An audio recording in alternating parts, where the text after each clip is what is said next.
un grand jour pour tous les combattants de la liberté, pour tous ceux qui sont pour la non-violence, tous ceux qui doivent comprendre que le temps est un autre nom de Dieu.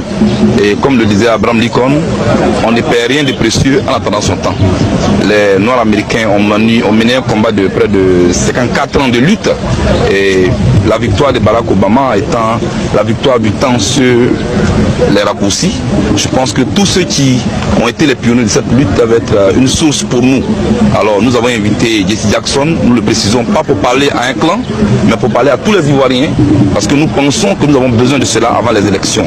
Apaiser les esprits, que les uns et les autres puissent accepter que la politique, la démocratie est un jeu. Un jeu, on peut perdre comme on peut gagner. Quand on perd, on se réorganise pour pouvoir aller à l'assaut de l'objectif qu'on s'est fixé. Avec Jesse Jackson, on espère que la jeunesse ivoirienne saura tirer une grande leçon de sa présence ici. Et au programme de ce séjour-là, il a été reçu par le président de la République. Alors il y a eu même un huis clos. Vous avez été convié à cette rencontre? D'autant plus que c'est un autre invité. Oui. Et je pense que, et puis bon, nous sommes aussi anglicistes. Donc il fallait bien que quelqu'un puisse jouer ce qu'on appelle des go-between, d'interpréteur, des translateurs. On devra retenir de ce comportement du leader de la lutte pour les droits civiques aux États-Unis et homme de Dieu deux leçons. La première, eh bien, minimiser tout ce qui est négatif au profit du positif et de l'essentiel pour avancer dans la vie. La deuxième, rester humble en face des événements qui s'imposent à nous, car le seul berger de toute l'humanité, c'est bien l'Éternel des armées. Maintenez l'espoir. Maintenez l'espoir.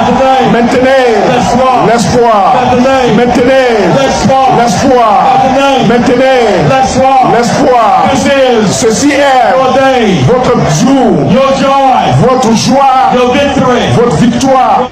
Il est venu pour donner l'espoir aux Ivoiriens, pour leur dire qu'il faut faire du temps son ami, qu'il faut faire de la patience son ami.